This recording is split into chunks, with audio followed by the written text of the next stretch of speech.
Hello, hello, hello. I hope everyone is having a great day. Today it's been quite a day with the news.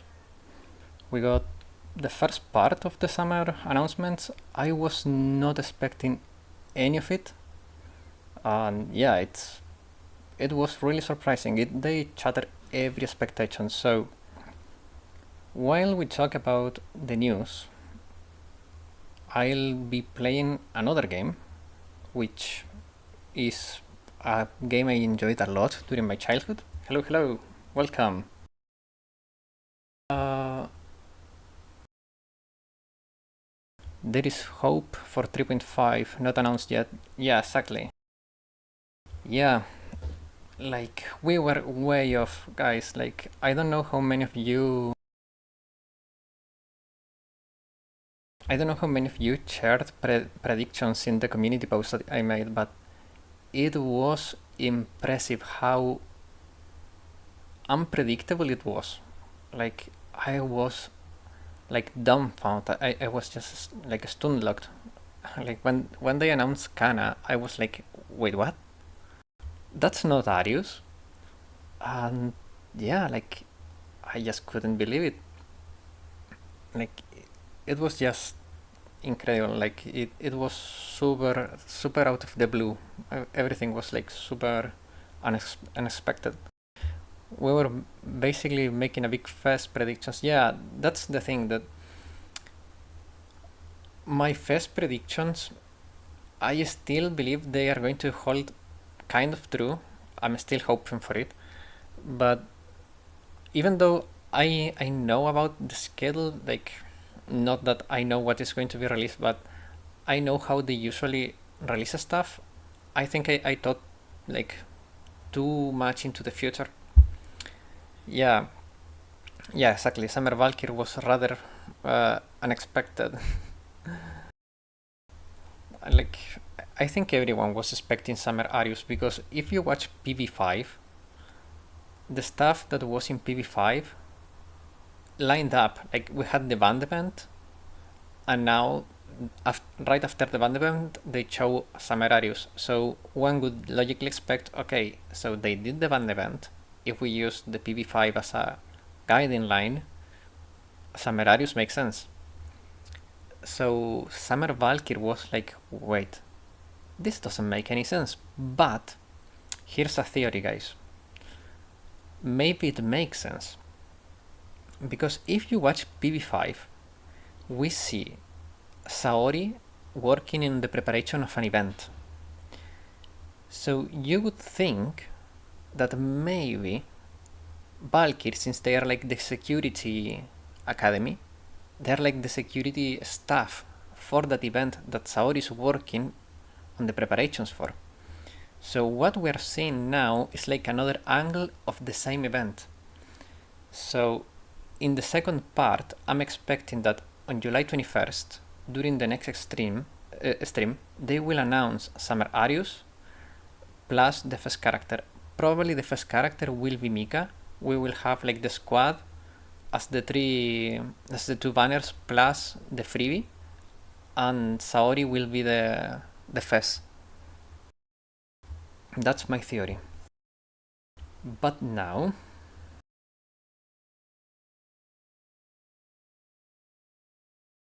let's get into a game. I doubt it's gonna be. That's me, not you. I doubt it's gonna be like Summer SRT and Summer Trinity from last year. They are not going to do Halo Fest with this. But Halo Fest, in my opinion, is going to be later in the future.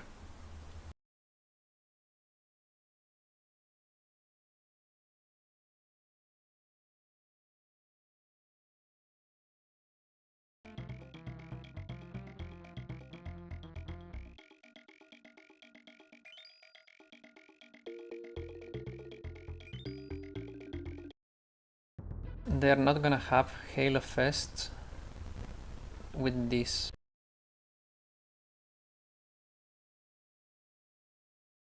They're gonna have two separate events. Yeah, yeah, yeah, yeah.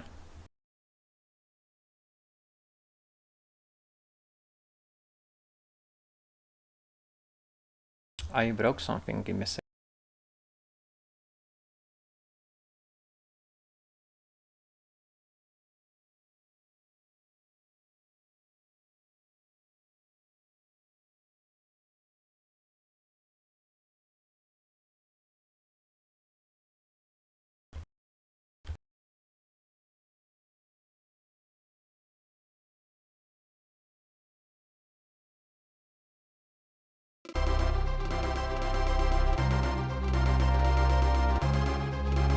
Sorry for the loud sound. I've been trying to get that working all day and I don't know why the volume is not working.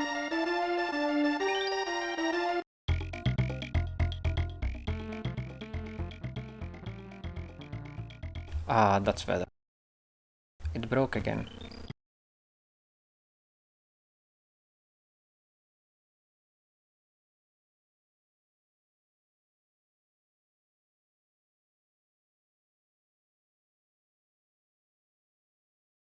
I'm still holding hope for Seiya in the Trinity School Fest. Also, Rabu is getting close since she's appearing again in the Valkyrie event. Yeah, that's true. Like, I mean, Seiya, as I said in the past, I think she's like an anniversary character. I don't expect her to be here before the 4th anniversary. But who knows? Like, who could have ever predicted that we were going to get Summer Valkyrie? So who knows when Sei is gonna come? Rabu is indeed in the poster of the Valkyrie event.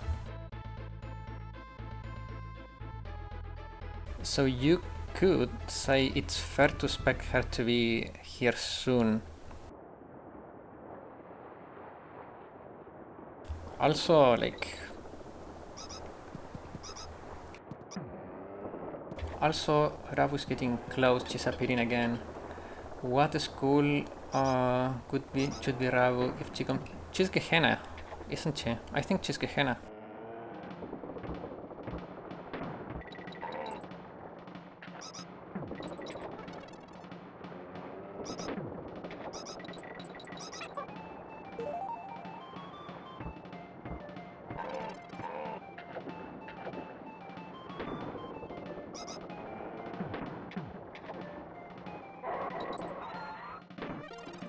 I can't complain. Kana is gorgeous. Yeah, I agree. Like, don't get me wrong. Like, I like Kana a lot, but I was expecting Arius. That's all.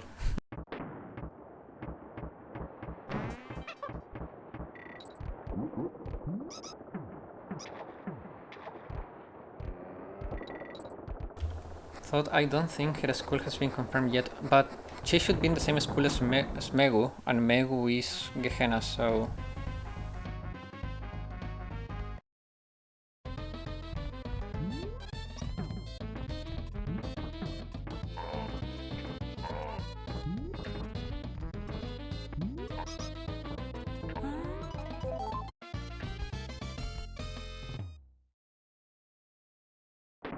oh wait, you're right. Yeah, you're right. Megu is with Kasumi, not with Rabu. Um, wait a second. Isn't Rabu first appearance was during the Avidos event? So who knows? No, you're right. You're right. I was confused. Megu has nothing to do with Rabu. They look similar though, but yeah, they have nothing to do with each other. Um, I don't know, like I like this event on one hand because it was completely unexpected, but on the other hand, it's like I don't know, I wanted Darius so bad. Also, like the other thing is that these characters they look like they are going to be very strong, but they look very niche. I don't think they are going to be like meta, but where they are good, they are going to be super good.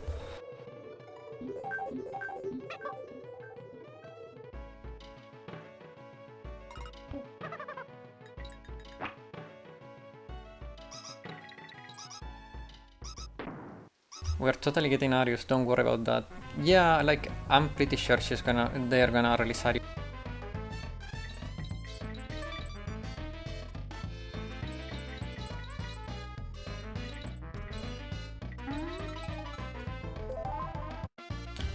Yeah, like, Kanna is an upgrade over Akane. True.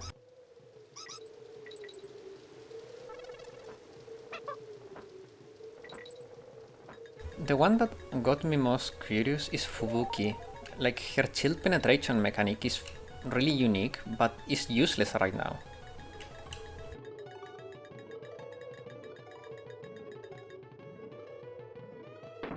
By the way, you see me struggling with control because I'm using a gamepad, but I have my push to talk key on the keyboard, so sometimes I'm playing with one hand and with the other I'm pressing the key.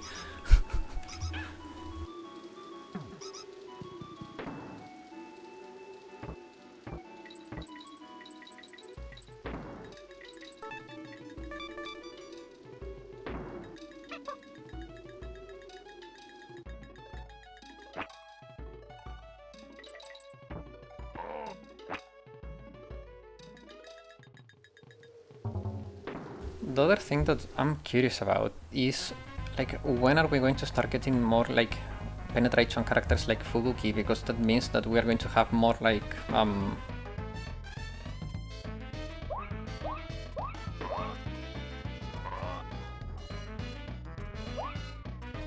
yeah, capture card, yeah.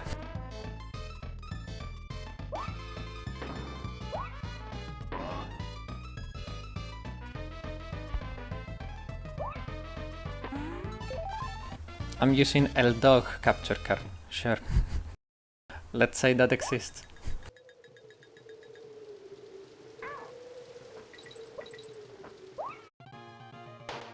Oh god. Yeah, this is completely an original system from Nintendo. But yeah, like, the thing with Fubuki is that she is one of those characters that makes you think, okay, we're gonna get like a really shield heavy challenge in the future. Like, when we got Mine, no, yeah, Mine, Mina, and Desert Summer, we were like, okay, something that requires debuffs is coming, because they are adding too many debuffs. And I feel like Fubuki is pretty much the same. It's the first shield penetration character, and I think we're gonna get more. Or maybe we're going to get a character that can dispel shields. Like, imagine, like, all enemy shields are removed.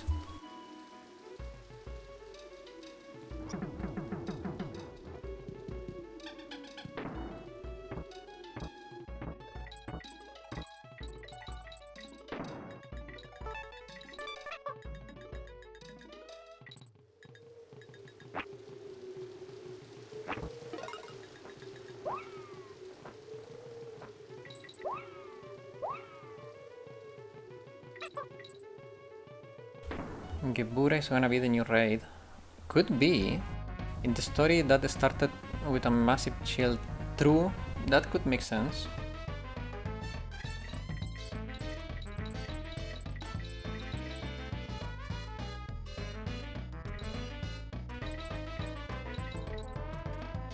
Like, I would not be surprised if something like that happened.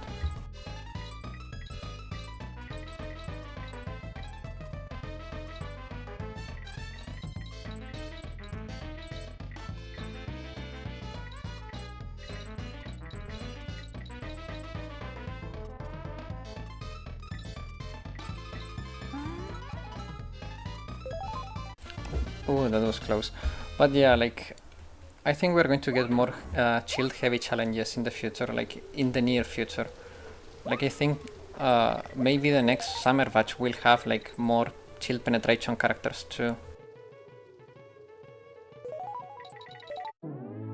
Maybe it should just set up open mic.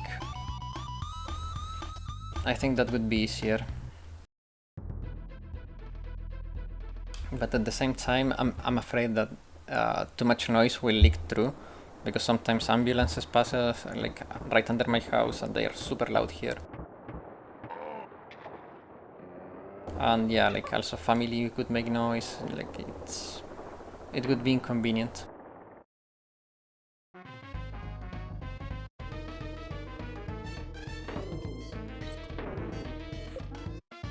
The only thing that I wish they would have announced, and I think that maybe was the only person that expecting that kind of announcement, but like a new system to make gathering resources easier.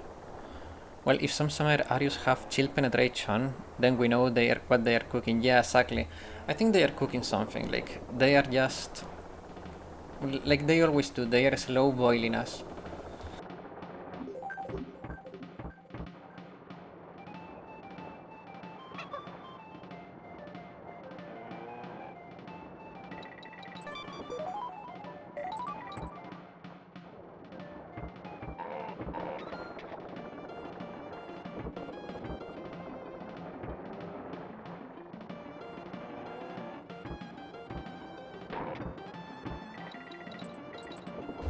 Any kind of big upgrades will be saved for the first stream to make that seems like a big event. Yeah, true. That's true too.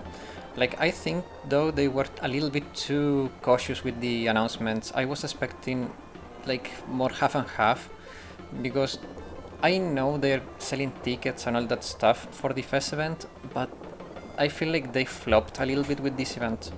They they went a little bit too soft. Like the announcements were like too small and there was too much merch plugs, so I don't know, it didn't feel right to me this stream.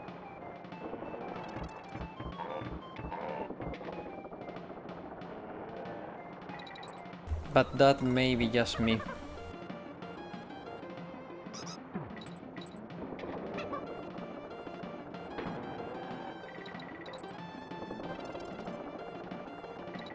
Like I'm usually pretty like pessimistic with my expectations because I learned in life that it's better to have a pessimistic like um, expectative.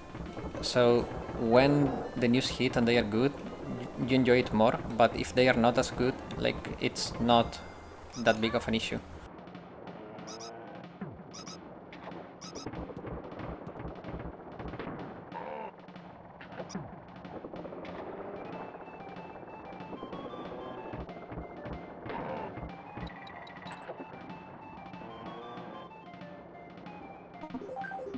I see that usually with the streams they also announce other stuff like level cap increase, new stages, new raid. Yeah, and the other thing that I'm I'm pretty unsure about what's going to happen July 21st because for as much as I want to believe that we're going to get a summer part 2 and like more stuff related to the summer events, I'm starting to think that they may cut summer short and continue with the Abydos stuff and add like Abydos story characters like Yume or So, like because they are continuing with the story. They have created a lot of hype around Davidos like a storyline.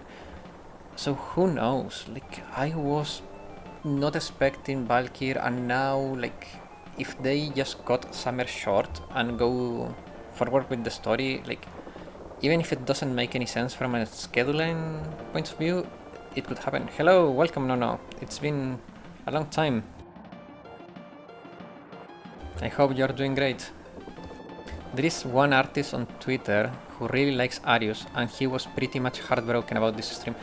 Yeah, like everyone in the JP community was like, wait what, wait what, wait what? Like everyone, like they like Kana, but Fubuki and Kirino are not that popular and everyone was expecting Arius, and from what I've seen in the JP community, there is a lot of disappointment from this stream. Like there was people say like I'm not buying anything, this was disappointing, like what was this, like these news are not worth, like some people were saying like if the July 21st is not that good, I'm going to be like probably hovering to another gacha. Like there was a lot of disappointment from what I've seen, but maybe it's just like a very vocal minority.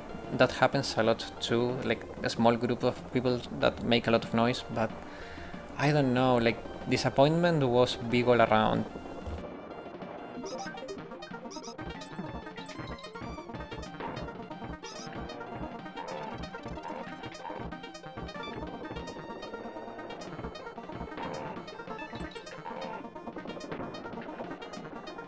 I mean, I was disappointed as well. Saori is my favorite, but I think it means that she's first unit. I mean, some people were disappointed that we didn't get Kisaki with the Dragon and Tortoise rerun. Some people just have unrealistic expectations. That's true, but Summer Arius was super realistic to expect.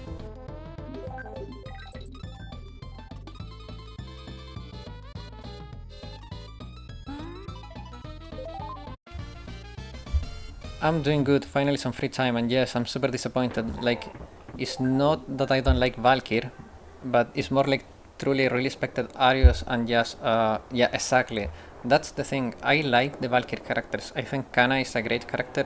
Probably, like, from the Valkyr, she's my favorite. Kirino, I think the design is super cute. Fubuki, like, I really like the design of the characters. I really like what they do, like their kits and everything, but it felt like out of the blue. Like there was no hints of it. And I was just so expecting Arius that everything else would be disappointing. I think that people that was, for example, expecting Seiya, that's unreasonable. Seiya is not going to win the summer event. Summer event is disconnected from the story. It is usually like a side story, like a spin-off. You can see summer events like a spin-off. They're not connected to the main story events. But so people expecting Seiya or people expecting I don't know, So, Yume, stuff like that, that was not going to happen. But expecting Arius was reasonable. Like, you have 4 characters, you can do 2 now, 2 in the second part, and then you add a first character connected to Arius like Mika, or like, I don't know. But it felt out of place. That's what I feel. It, like, the Valkyrie event felt out of place to me.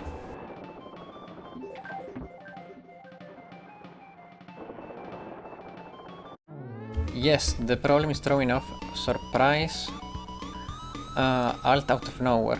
Didn't show Darius in the trailer. Yeah, exactly. Like, that's the thing, that I don't mind surprises, but I would have preferred to not be surprised, but be how you say it? I would have preferred that they fulfilled my expectation rather than surprise me with a group of characters that like are cool but not that, like, I don't think they have like a massive fan base. Is that like they are just one? I feel like you guys are way too pessimistic about this.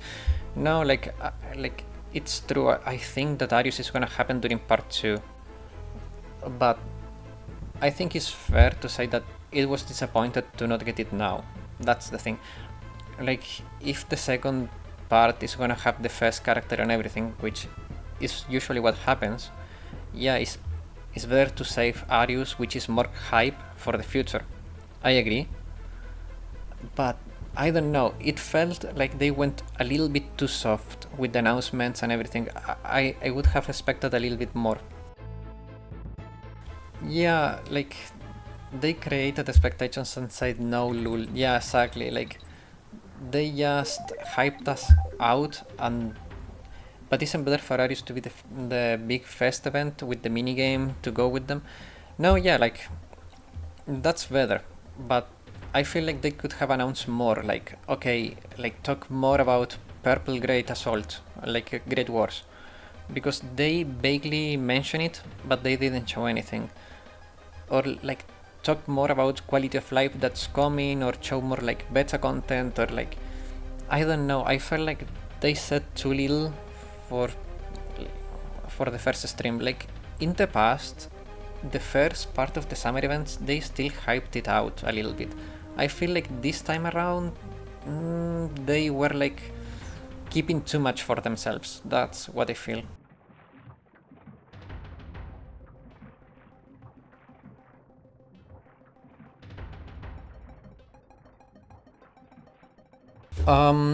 You can link them, but I don't have the chat moderated, but I don't know if it has like auto mod. So link them, and if something happens, I can solve it, no problem. I trust you to not put like fishy links. Also, I don't have like screen capture. I capture the window, so there is no risks.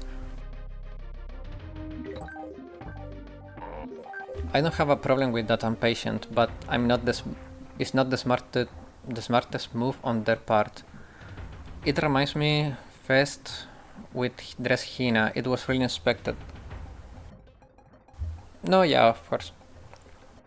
I trust you that you're not going to link anything risky. But I don't know if the YouTube auto moderates links and stuff like that. That's why I'm warning you that I don't know what's gonna happen. But if something happens, I can reinstate you, like, I got your back.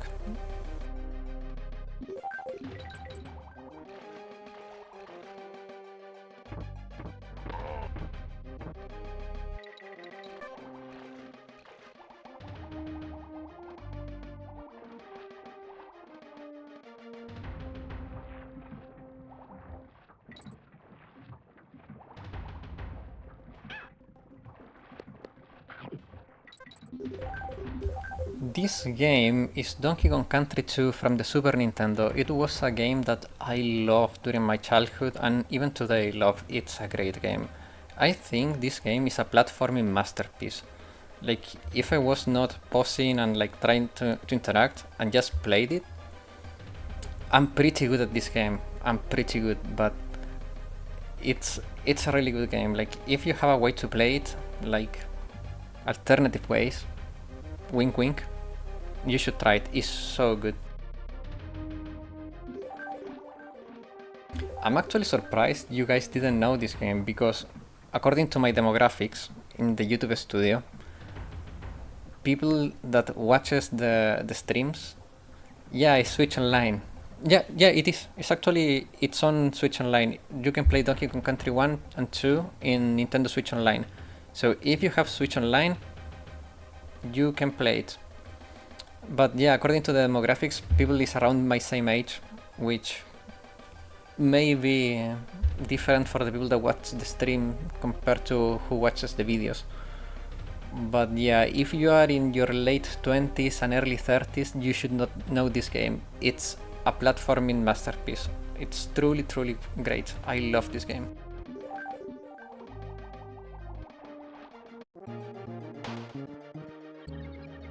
But yeah, like the thing with the announcement is, like I said, I wanted more.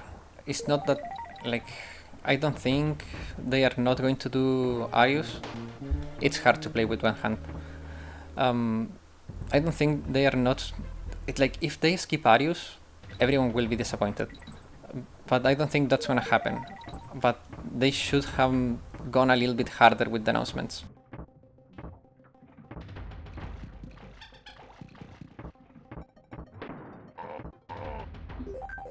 It might have been better for there to not be stream at all. Yes, I actually think that making this stream for them was a mistake because it was a disappointment. If they just announced stuff like they regularly do, it would have been better. I don't remember if it was with Wakamo or with another summer character, but there was a batch of summer characters that got announced without a stream. And everyone was happy about it, because it was like an extra surprise. I feel like this stream for them was a mistake. You either delay it and do just one big stream on the 21st, or like maybe a little bit early if you want to push it earlier. But this stream for me felt a mistake, like a mistake on their part, because it was not hype. It felt like too little, and it betrayed everyone's expectations.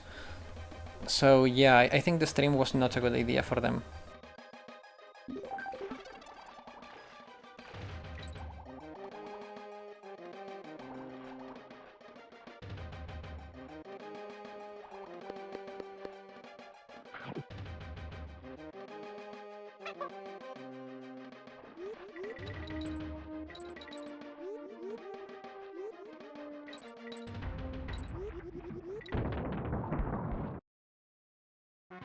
I mean, people may disagree, like everyone has the right to think that the stream was a good or a bad idea, but on my part, at this point, because of how, I don't know, I feel like it drowned my hype for the summer a little bit. And no, it's not like a sea joke drowned the expectations, but it feel like my hype for the summer event went down a little bit too much.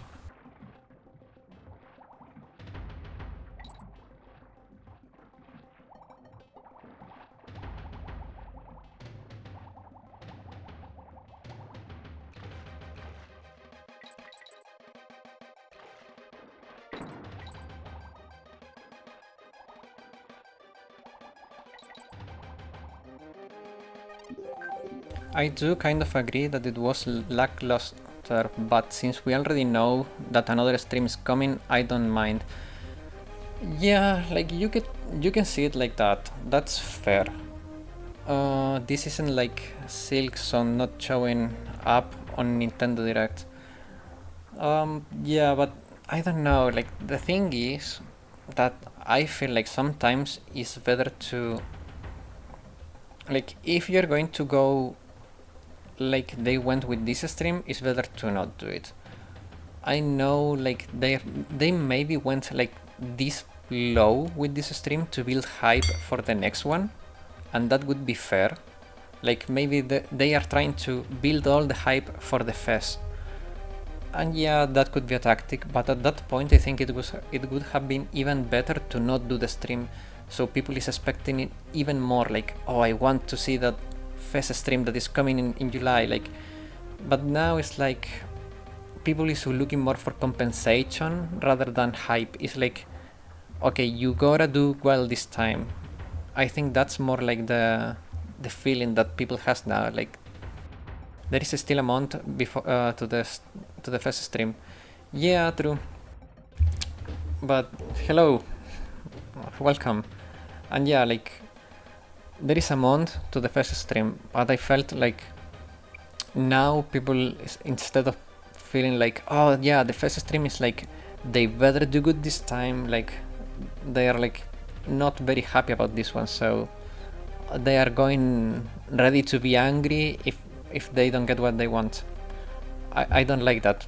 Like you are setting people to be mad at every little thing you do wrong in the future.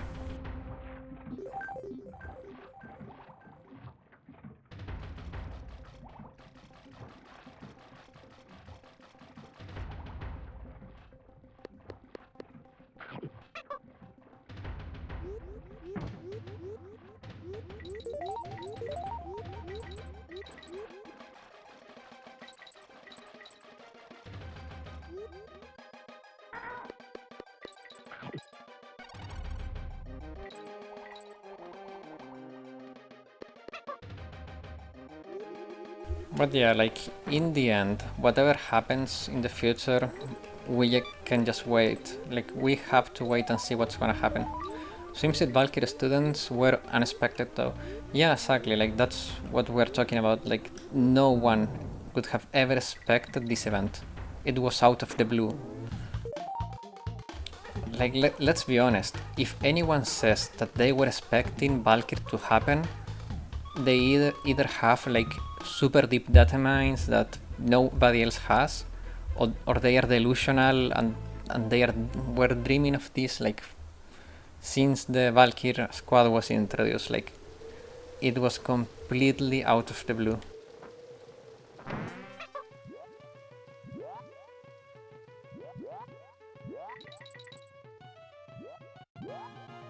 I don't think anyone was expecting Summer SRT last year. I was. I actually predicted it. It's funny you say that because I actually predicted Summer SRT.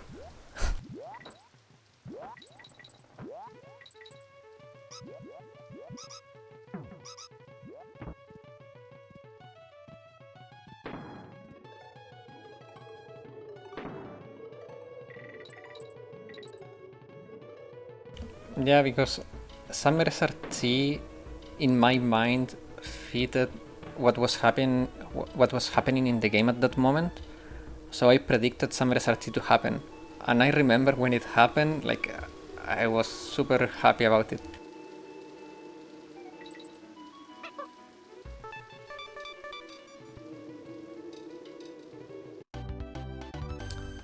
I I actually think I was saying something like that too. Yeah, I remember you in my community post saying that yeah, Summer SRT was likely. You and other two people were agreeing with me about Summer SRT, and I don't. And there was a lot of people making other theories, but my theory was Summer SRT, and you and other two people that one I remember who was, but it's not in the stream, so I'm not gonna make names. But two people were agreeing with me, and you were one of them. So yeah, Summer SRT made sense.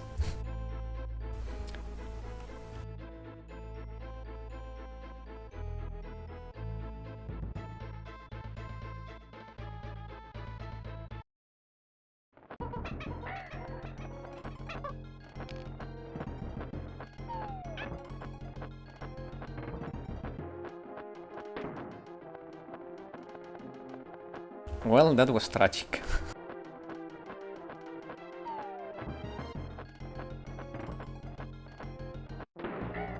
Then again, I did use the same logic to predict Christmas Arius, and that didn't go well. Well, Christmas Arius didn't make sense anyways. I would have predicted Christmas Serena. I mean, no, not Serena, the other one, Senna.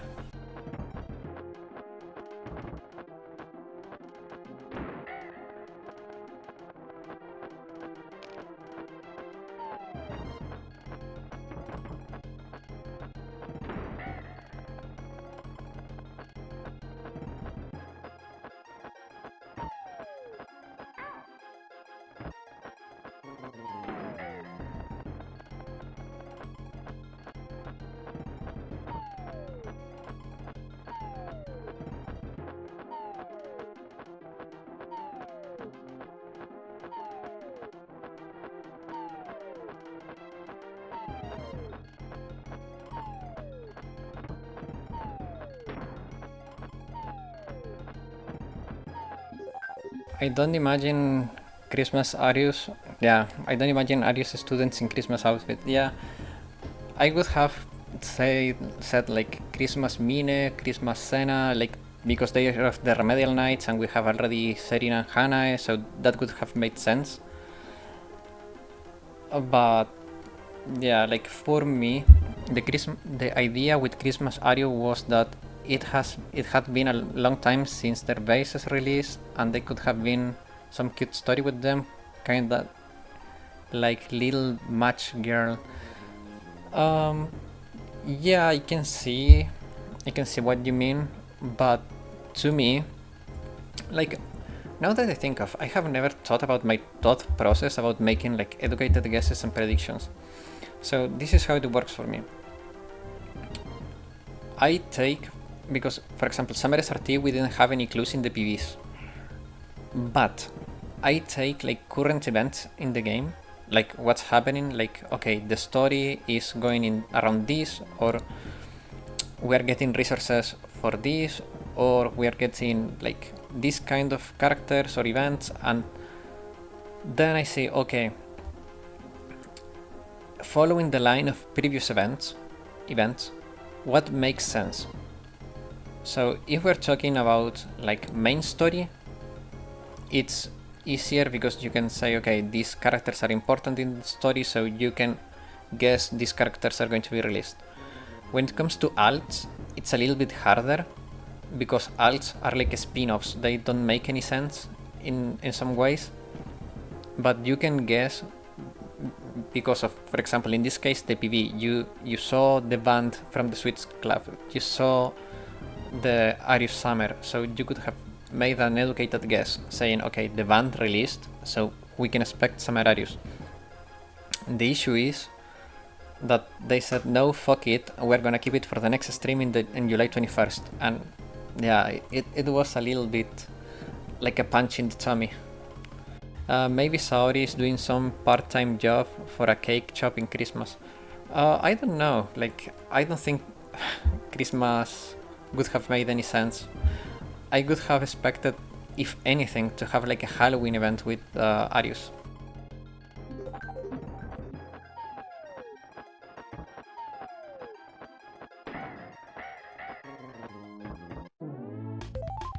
It's not that, it's just It's just unconscious. We don't kill birds.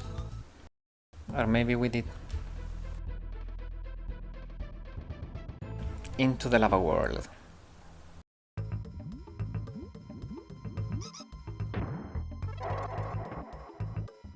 The music in this game is so good. I don't know if you guys can hear the music, but I love it.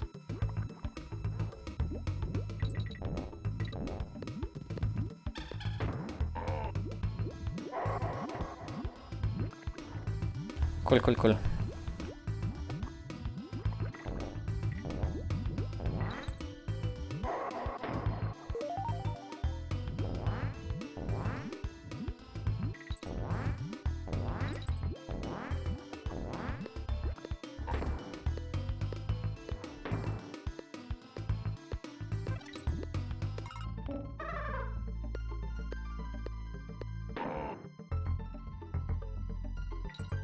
I'm happy to have the chance to share this game with you guys. Like, there are so many games from when I was a kid that were amazing, and they don't make games like this anymore.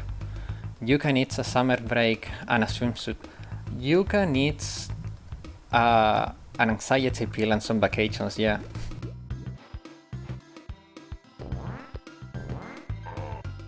But also Yuka in a swimsuit she would be more anxious because she's super conscious about herself, so I think she needs to go to the mountains, like in a break with the Veritas camping.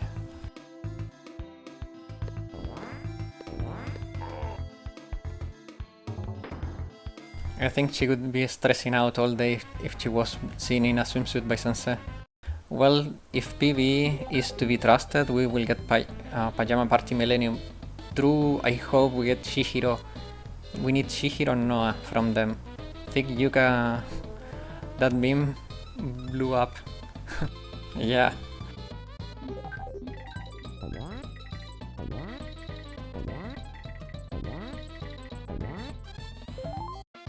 Yeah, if they make swimsuit Yuka, yeah, those memes could blow up. True, true, true.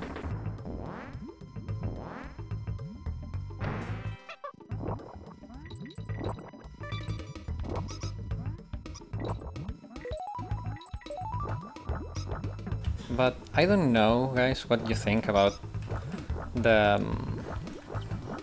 Pajama Party event, but I really want to have Chihiro from that event. Chihiro's gonna get her ult from the camp rerun. That or Maki, I think Maki.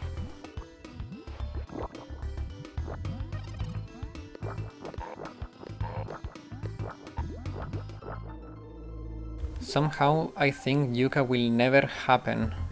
She's so workaholic, so she was so stressed when she accidentally fell asleep earlier. True, too bad there weren't any subtitles for the stream. I wanted to hear the devs. So what they had to say was fairly simple. Kana shows her ass when she's on chibi form, and if you do the alternate post you can see her full ass. The memorial lobby is it has a funny face. They commented on Fubuki looking as lazy as ever. They commented on Kirino being as clumsy and cute as ever. And yeah, the Kana bat was the thing that they commented the most on. Those were the comments from the devs. They also commented a little bit on the kits. They commented about the debuff, and they show it on Bina exactly, like Kana on Bina is gonna be super strong. They talked about the Kirino deployment. They didn't talk about the shield penetration though. Like, they are waiting for it. They're waiting to talk about it, but yeah, it was like, it was very underwhelming even in that sense. They made very like funny comments. They didn't talk about too much stuff in general. They were more focused on Kana's path than they were on anything else.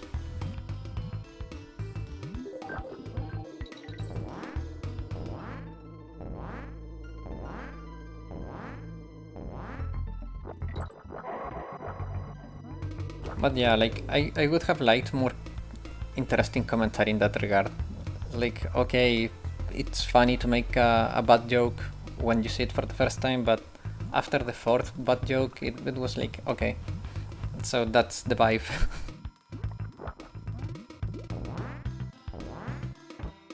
But I gotta say, the Holt animation for Kana is super cute.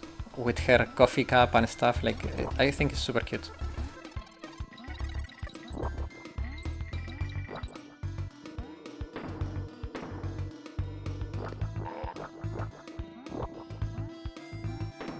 These streams are usually pretty light on actually enlightened commentary. PA devs are one of the funniest guys I've ever seen. They chat about the stuff crucial to the characters. Yeah, true. True for both. They are light on like interesting commentary but they are really funny. The thing is that when they do stuff, usually the global streams with devs, roundtables are much more interesting. That's true. The only issue is that if you play JP, there is nothing new to learn about them except for like the design process, which is always like really cool to see. But I don't know. Like when they released Gregorius or TFS, like they made some gameplay commentary that was super interesting, and I wish they did more of that. Like talk about Kana applications, like how Kana stacks in certain content. Like make more applicative commentary rather than saying, "Oh, you can see her ass when she do her alternate pose."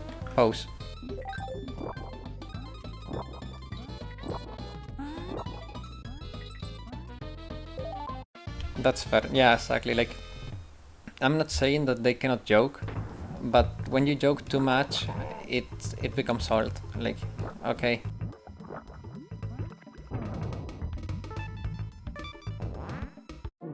Especially if you joke so much in a stream that is already getting a little bit of bad feelings from the people that is watching because they are disappointed.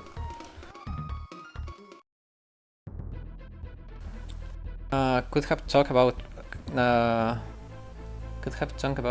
kind of stuff the new character could. Yeah, exactly. That's what I'm saying. Like, okay, what kind of stuff is this character good for, or like, because they showed Bina and that showcase had a purpose.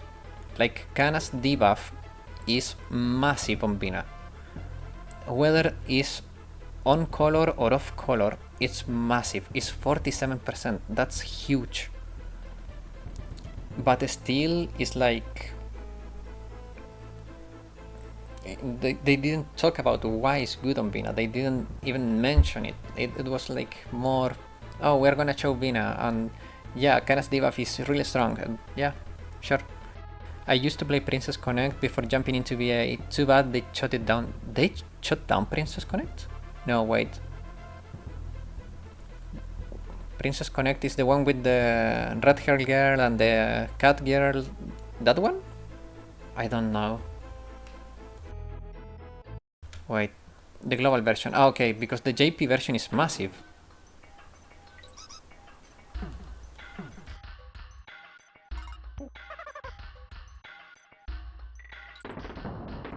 Yeah, okay, the JP version is massive though.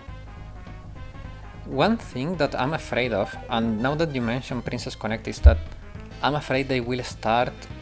They have very similar systems in a lot of stuff. I hope they don't do the same systems they did for like the more advanced progress, because they are terrible. They are horrible.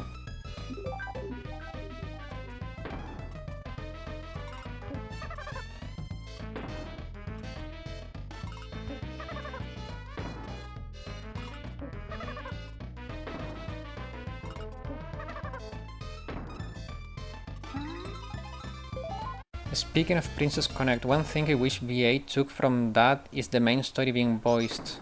Yeah, that's true.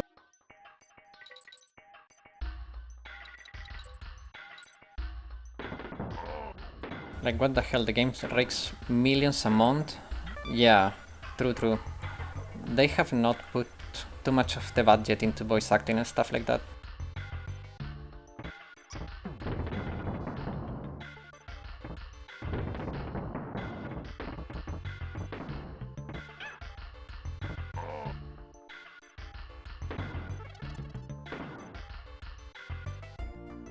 They have some similarities in gameplay, so I have no problem in BA. I think BA has better gameplay, unless I'm... No, yeah, I think it's... I'm thinking about the right game, I think. But yeah, BA has a more... Like, the gameplay is a lot deeper than Princess Connect. But what I don't like is that I don't know how familiar are you with the JP version, but the endgame progression systems in Princess Connect, and that's why I stopped playing that game, are horrible. Like, they are extremely pay to win.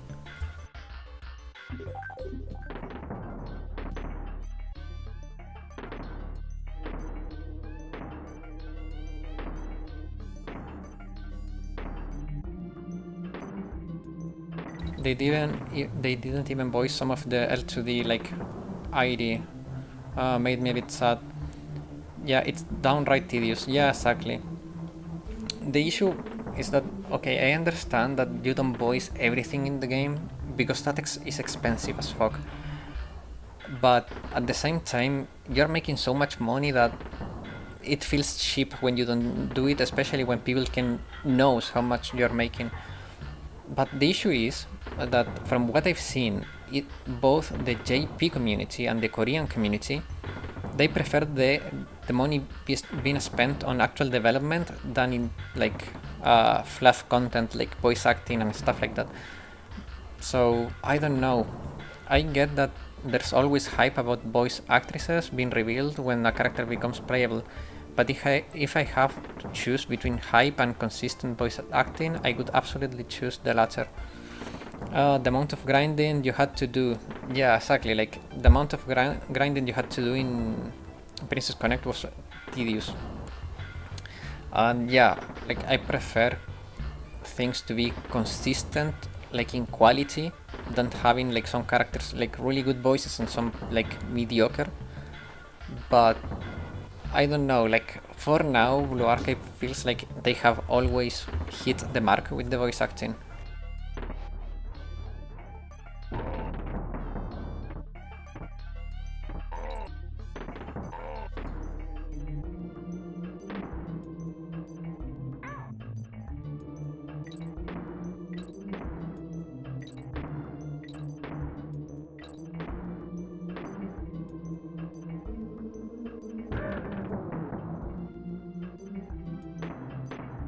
They hit the mark when it's there. Yeah, exactly. When they put the voice acting, they always hit the mark.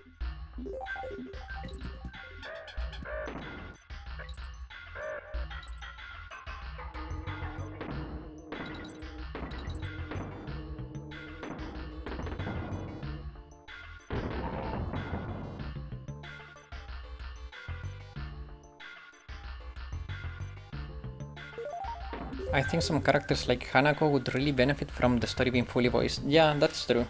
But that is what makes me that's what makes the special scenes in BA like super special. True. Like not having voice acting everywhere makes the scenes where they have voice acting more special. That's true.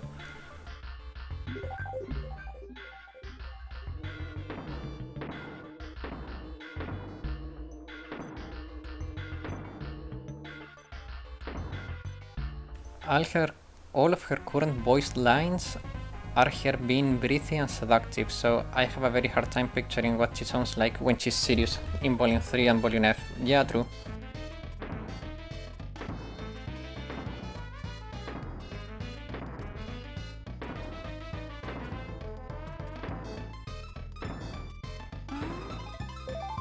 Yeah, Hanako being in a constant horny state is fun for like 10 minutes.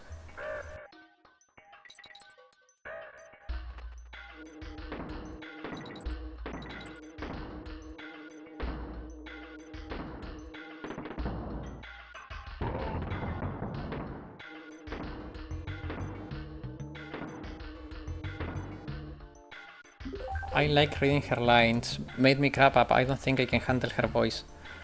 I don't know, like, Hanako is a character that it's complicated. She's a complicated character.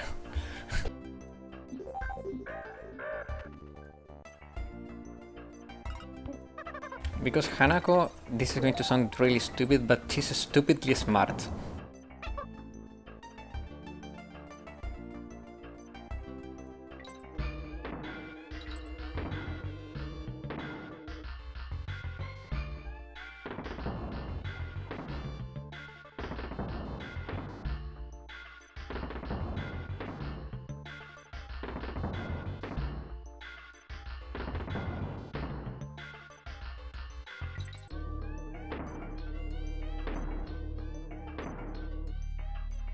It's not how she speaks, it's what she says. Yeah, true.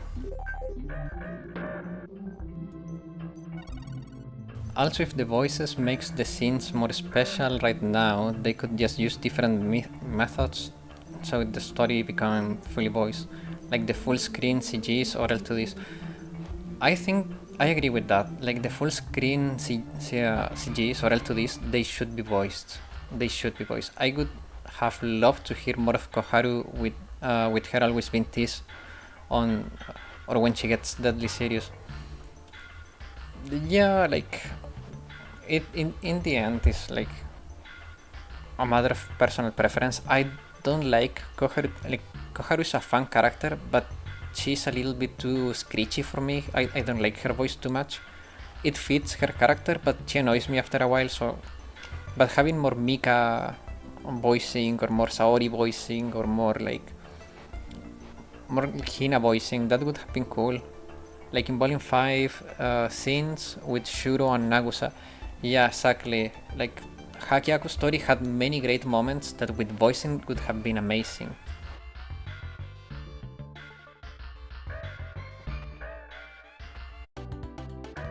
Like, for example, when Nagusa goes like, oh wait, I don't know, I think people has not finished the story of Hakiako. I don't want to spoil anything. By the way, should we go to Blue Archive or should I keep playing this? Like, let me know. I have Ghost in the background ready to go if you want, if you guys want to see me molt on Ghost. But I hate freaking Ghost. But if you guys want to see it, I have it ready. Have no idea how Shuro voice can even sound like.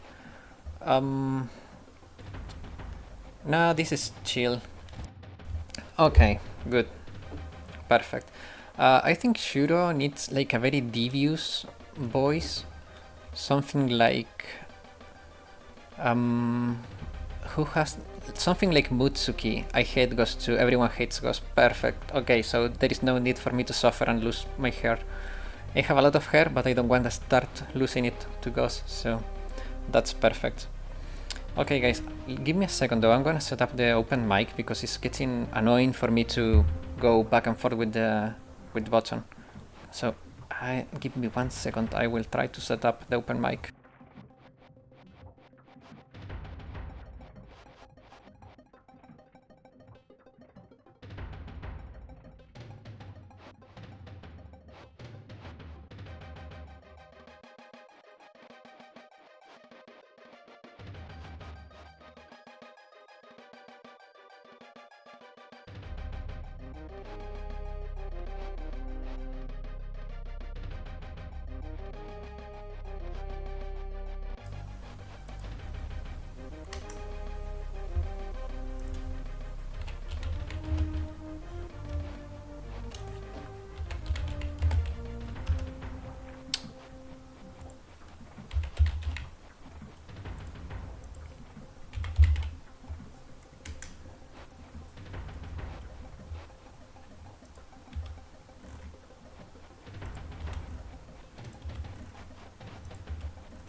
Can you hear me, guys? The mic should be open now.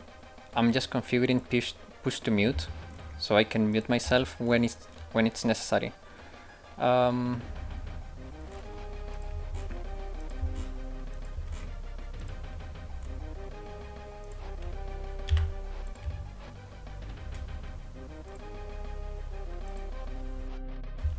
Okay, can you hear me? Perfect, you can hear me.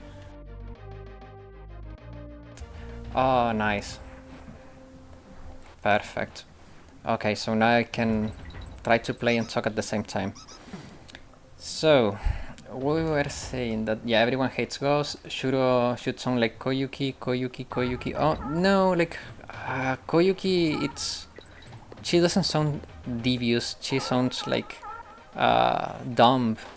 I don't know. I think she should sound like a Mutsuki style, like really devious. Like uh, I'm scheming something, and yeah, like something like that. Like, so yeah, even if the story is fully voiced, if the devs hit you with wait, even if the story is fully voiced, if the devs hit you with the L to the or the CG with a bunch of zooms, they will still have your attention. Yeah, that's true.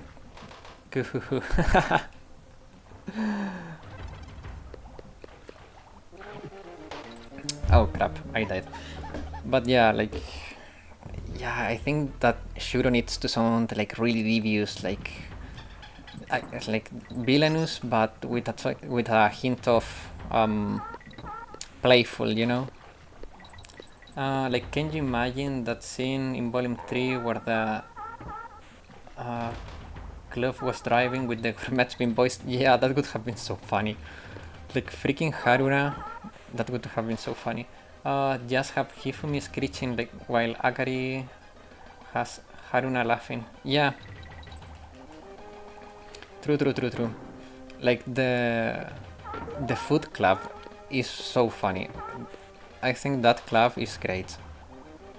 They always make me laugh a lot. Oh crap. I wish they have more voice lines in the game actually. Like Haruna is such a funny character. Like Akari too is like, she's funny too. Like the whole club is great. I was thinking about the design. Choice for the swimsuit Kana. What was going on their mind with those huge ideas? Yeah, I mean they saw Kana had some great assets, and they wanted to use them and showcase how great her assets are. So they put themselves to work and made the best of it. I think that's a good sounding theory without going into risky territory. I don't want to make any comments that could be misinterpreted. I was thinking about the design. What? Wait 1 second. I need to move the chat a little bit. Okay, laughing emoji. Wait.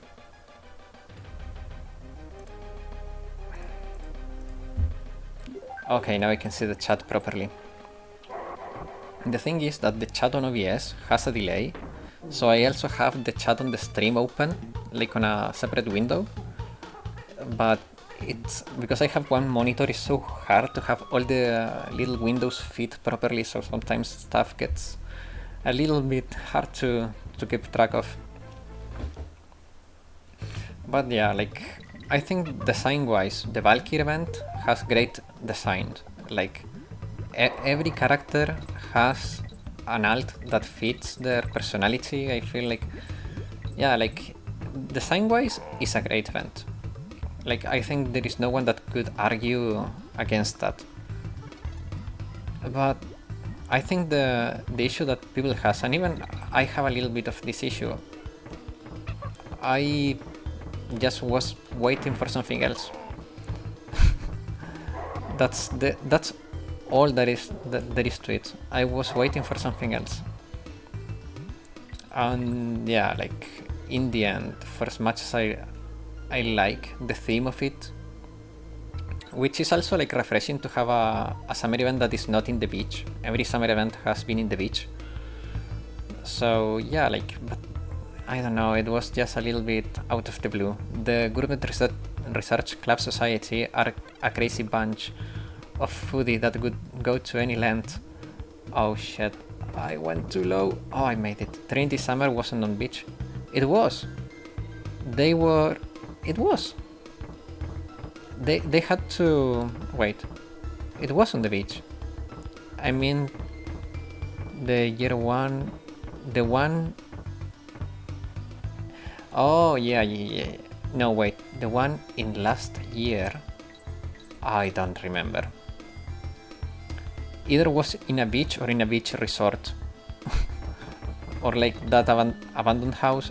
I don't remember.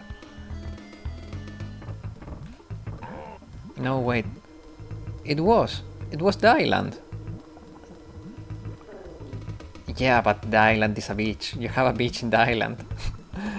I mean, I get what you mean. The main setting is the island, but it's still a beach setting. Uh, but yeah, like now, like okay, if you wanna put it like that, yeah, you're right. It's an island, but yeah, like a complete change of environment. If you wanna be more precise. The one with Koharu was on an island. Yeah, I know, but the setting is similar. It's still outdoors if you wanna put it like that. The pool event is something that is like in the city. It's not outdoors. Is that more fair to say? Because island or beach it feels the same. It's not very different. Okay, that's fair. Okay. I think we can agree to that being fair. Good. But yeah, like I like the change of setting in this event. I like the design of the characters. But yeah, like I don't know. Also the freebie, Kirino, the idea is good, but I feel like she's gonna be only good in TFS because of the cost of her EX being 5. It's gonna be a little bit subpar whenever you can use Shizuko for pretty much the same effect. And the attack buff she provides is not significant enough to grant her to be like a replacement for Shizuko. Does TFS even need shielding cover? I mean, no, you don't need cover in TFS, but her normal skill is what makes her quote unquote a TFS character because of the 6 characters text.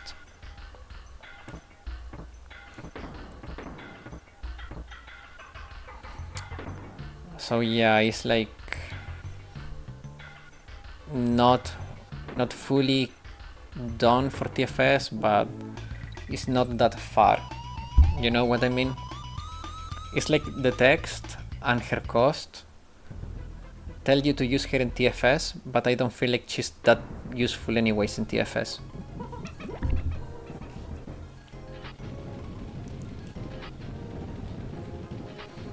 Also, like Fubuki, I like the idea of her skill, but I feel it's a little bit stupid in a way. With the 3 areas having different multipliers.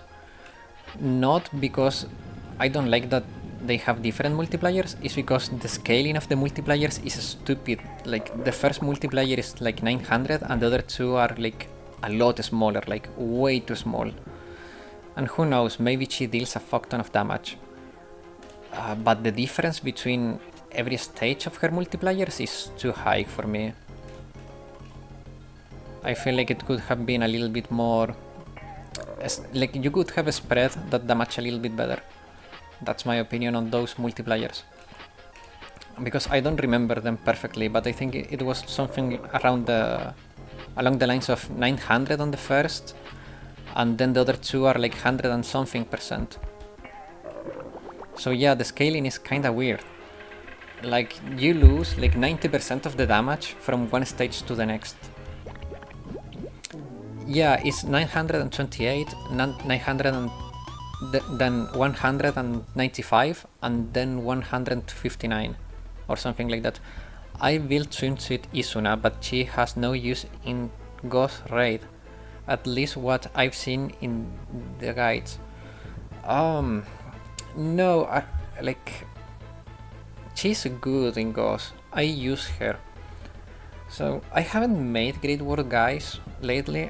I used to do them, but I stopped doing them. She's absolutely useful. Yeah, exactly. Yeah, exactly. Like she's so good in Ghost. The thing is that I haven't made more Great War guides because they take a fuck ton of effort and barely anyone watches them. Like the last guide I made for Hieronymus, no, I think it was Hieronymus or Gregorius, I don't remember. Gregorius, I think it was. It got 300 views for a guide that took me like 6 hours to make, even more, I think. It felt like shit, so I decided to not do Great Wars anymore. She's good in second phase, yeah, exactly. Like you use Isuna in second phase for the focus fire, so you never lose track of the boss.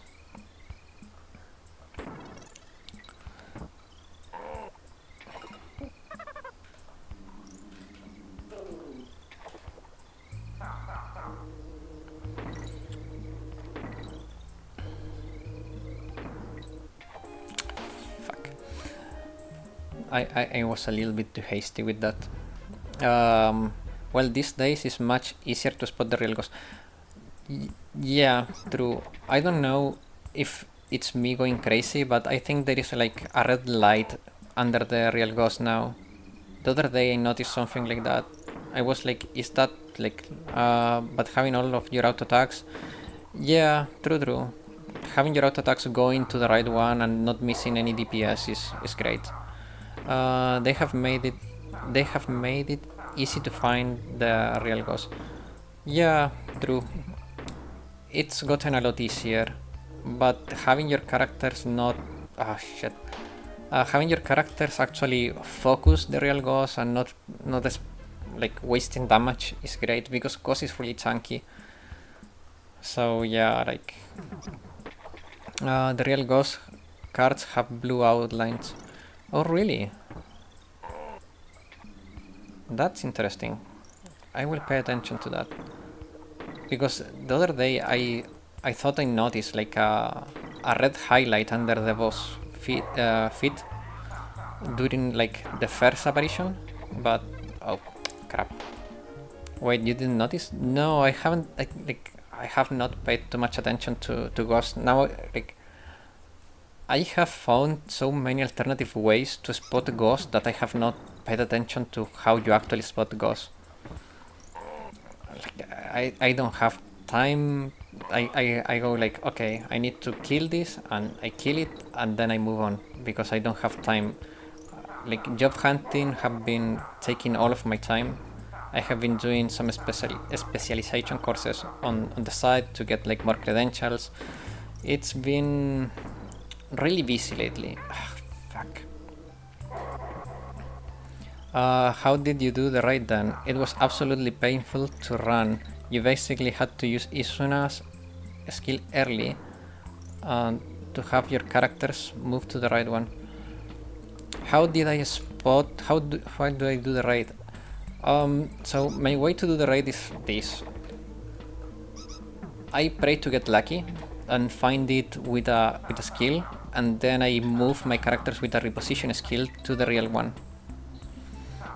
And if I have a focus fire after I spot the real one, I keep the focus fire on 100% of the time, and that's that.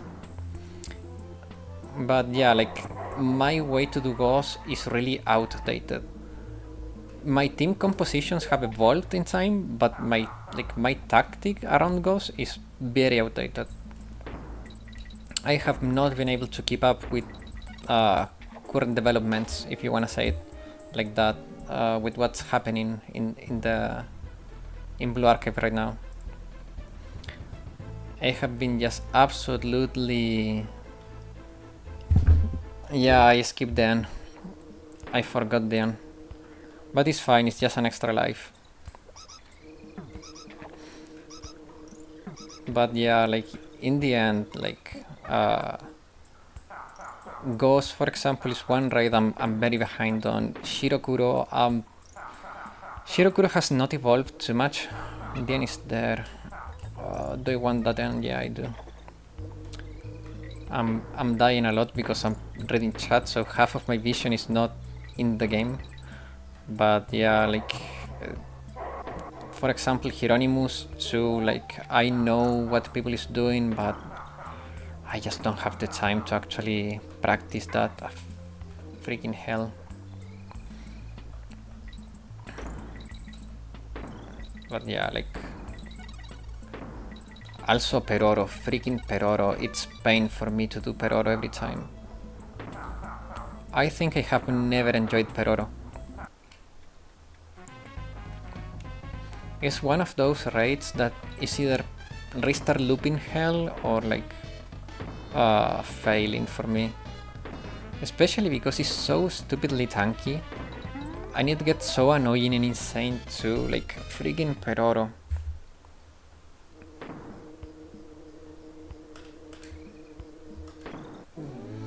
One raid I enjoy is Kurokage and Gregorius. Those raids I enjoy a lot. Me too, this chicken is too chunky as hell. Yeah, true. It's a freaking nightmare sometimes to do Peroro. Sometimes I enjoy it, but most of the times I hate it. It's the one with CC Gauss in HOD. I think it's the worst. HOD, it's very easy. It's annoying, but it's super easy because it's so weak. If you break HOD's defense, he's dead. Like you can two-shot it with Mika and Insane, it's stupid. HOD is super weak, but it's super annoying because if you do one thing wrong, like the whole rank goes to shit.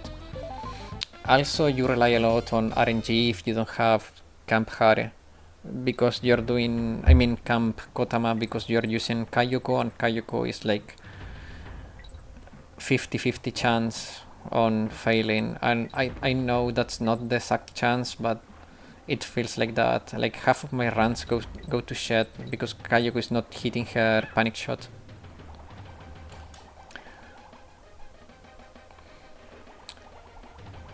But HOD is annoying, but I like it a little bit. It's just because it's how easy it is for me to run HOD. That's why I like it, I think. The worst raid for me. What would be the worst raid for me? I don't know, guys. You write what the worst raid for you is. HOD is Maldi, but not the worst. Cheesed is actually my favorite raid. You like HOD, I see. Cheesed, I like Cheesed too. I don't know if I would call it my favorite, but I like it. It's simple. Like the mechanic is very simple, but I go crazy with Mika failing the crits sometimes. But that's every raid nowadays. Like crit molding is just everywhere today. The thing with Gregorius is to maintain the debuffs. The AoE damage with Nagis and Minor is satisfactory. Yeah, true. I like how unique Gregorius feels.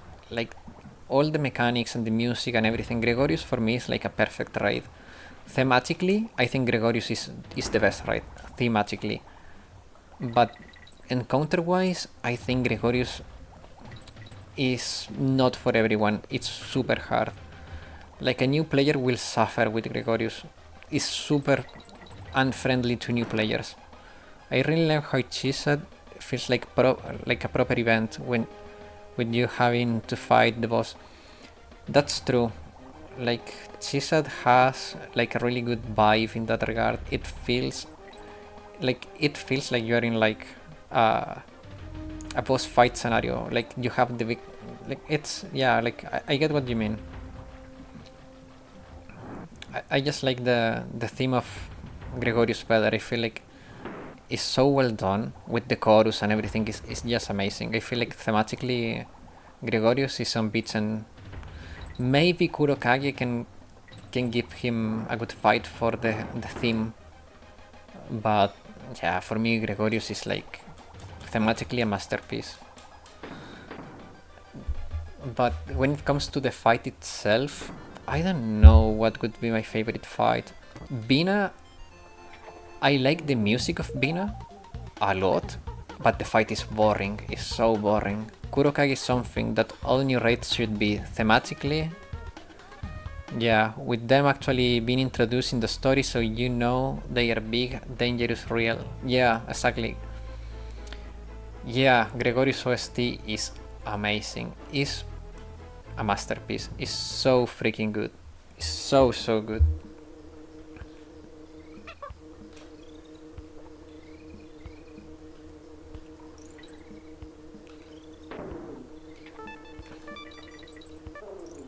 Oh damn! I actually made that on one attempt. That's so hard to do.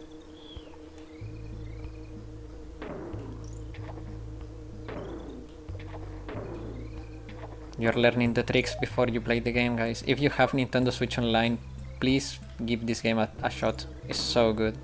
So good. But yeah, God Gamer. Sometimes when I focus, yeah, I'm super good at this game. When I focus. So I'm surprised that I actually managed to do that while reading the chat, because like I choke in games when I'm streaming like crazy. I'm not gonna hide it. When I stream, I suck at gaming. I become dumber when I stream and play games at the same time for some reason.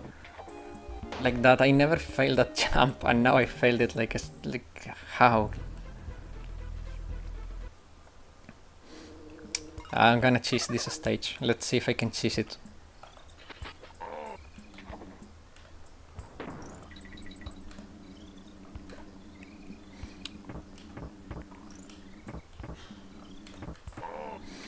But yeah, like another raid. Like Bina is a boring fight, but the music is amazing. Shirokuro, I think, is a great fight. Actually, Shirokuro is a great fight, except for the freaking bombs RNG. My favorite L2D. It may be disappointing, but I like Hibiki's L2D the best. The simplicity of it is just... I just like it a lot. It's so simple yet so good.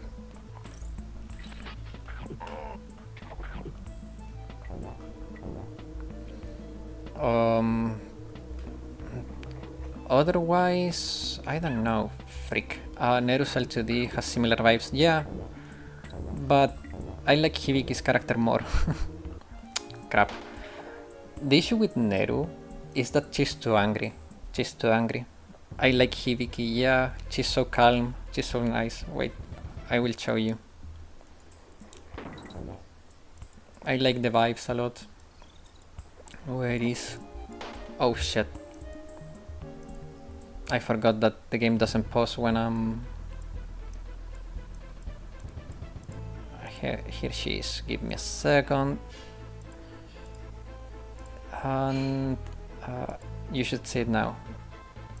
I like it. It's just so simple yet so good. As for least favorite raid, has to be Hovercraft. I agree. My least favorite has to be Hovercraft. It felt lazy to me. Some people may disagree, but for me it felt like a lazy attempt to release a new raid. And I don't like it. I feel like the fight is bad. It's a bad fight for me. I know there is people that likes it, but it's a bad fight for me.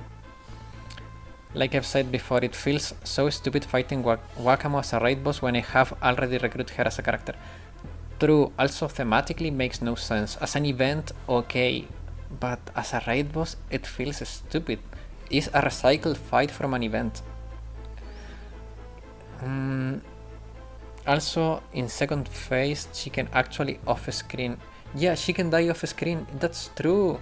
I have killed her plenty of times off-screen. Most of the times I think I killed her off-screen. But yeah, it's a lazy raid, to be honest. I don't like Wakamo. Maybe as a fight is not the worst, but I don't like it. It always felt wrong to me to have Wakamo Hovercraft as a raid. But yeah, This is my favorite L2D.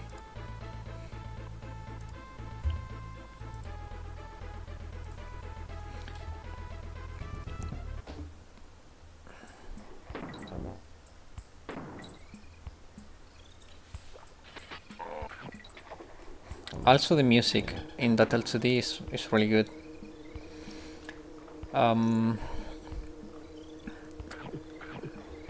I don't know what my favorite raid is. Like, Gregorius is great, but crap. I don't know. It's so hard. It's such a hard fight that sometimes it annoys me more than what I enjoy it. I don't know if you guys get what I mean, but I like Gregorius, but freak, I forgot that I cannot do that. I like Gregorius, but at the same time it's like, crap, why cannot it be a little bit easier? And maybe that's me, maybe I'm not prepared enough when I do Gregorius, like, I admit that, but come on, sometimes it's just, too annoying. So I don't know what my favorite raid would be. I actually don't know. Kurokage maybe, I don't know. Kurokage fight is fun. It's just annoying when you fail the Hanako criticals. But I don't know, I don't think I can count crit failing as an issue with the raid. That's a lag issue, not a raid issue. No, it's not a skill issue either, it's just a lag issue. I get what they were going for in Gregorius, but it feels like what? Wait, I lost track of everything. But it feels like watching the timer. Yeah, that's true.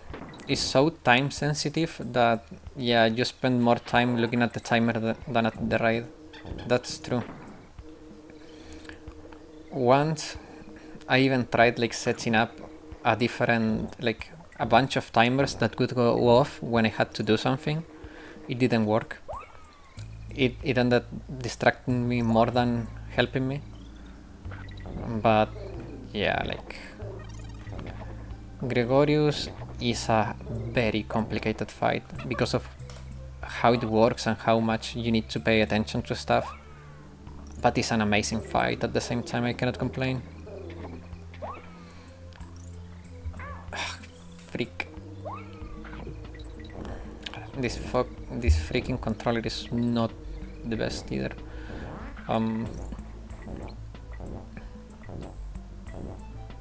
But yeah, like, it's more fun to play a challenging fight and then react to stuff that the boss throws at you. Yeah, I agree. I like challenging stages. I agree. Like, I'm one of those weirdos that actually kind of likes Ghost. So hear me out. I like the concept of Ghost. I don't like how Ghost plays. Do you understand what I mean? Because I don't know how to explain it properly, but I like the concept. I don't like the gameplay. I feel like the ideas are great, but the RNG to the trains and to the skills of the mobs, it's daunting. Because sometimes the little bunnies that stand on the back, they will fire like the Gatling guns on their hands, and that's no issue. But when they go crazy and start firing the rockets, like the grenades that hit your back row, you're dead. And I don't know, like, sometimes it feels really random, and sometimes it's like, I don't know, like, so many things can go wrong in Ghost. Yeah, phase 1 is much worse. Phase 2 is really good, because you can keep track of everything in phase 2. But phase 1 is plagued with failure points. everything can go wrong in phase 1. I lose most of my time doing phase 1 and resetting the raid when I play Ghost. Phase 2 is always smooth sailing. Phase 1 is hell. That's why I don't like Ghost. Phase 1 and Phase 2, like the disparity in difficulty for those phases is absurd. Yeah, exactly. Is restart hell, is restart loop hell for me too. Like, I think, and I think I'm being completely honest, it's not an exaggeration. I think that to do my explosive version of Ghost, my light armor variant, I resetted that raid in mock battles about 100 times before I could get a satisfactory run that I was confident enough to actually try and use my tickets on. And when I went into the raid, I did restart that raid maybe 25 times. And I think I'm being like a little bit conservative with that estimate, but I did that phase 1 at least 25 times. Because Aru was missing the crits, someone was dying when they didn't have to, the pathing of my characters were making it so they got targeted by the bomb. Like, something went wrong every time. Like, I don't know why Aru has that obsession of walking forward and getting in front of the tank. I don't know what's happening there, but it was pain. And it was not a deployment issue, because I tried changing my deployment I don't know how many times. And in the end I found a deployment with a decent success chance, and I was using that for most of my attempts. And when I finally did beat Ghost, I was so exhausted that I was like, I can do better, but I'm not doing this again. Because in the mock runs I got a score that would place me probably top 10 in the light armor variants. I've seen absolutely insane pathing in phase 2. That's true too, but phase 1 bad pathing is lethal, phase 2 it's almost solvable. But yeah, like, I swear, if I got lucky, I could be top 10 in the light armor variant, and probably could be top 50 in the mystic, in the special armor variant. But I'm not doing Ghost again. It's exhausting. Ghost is exhausting. Like, the concept is great, but it's exhausting to do.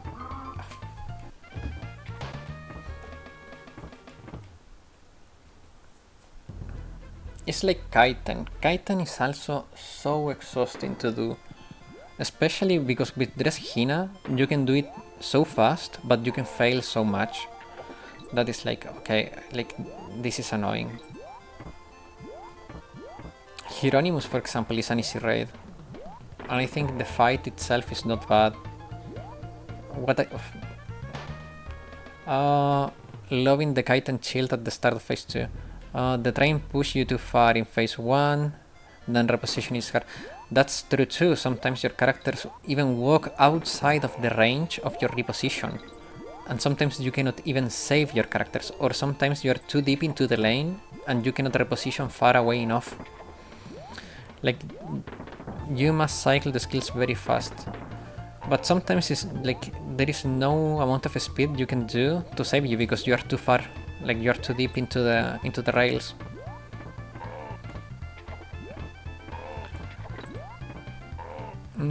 Yeah, Kaiten starting with shield is annoying, that's true. But yeah, like, I don't know, like, I feel, for example, that Kurokage, it's a great fight because most of the annoyances are related to you not doing the stuff well. Same with freaking Gregorius. Like, if you play it right, you will succeed. Those raids work like that. Play it right, you succeed. But with Ghost is like, played right, you can still fail because you got unlucky. Well, at least Dresghina can do save 2 Team Torment. That's true. That's true.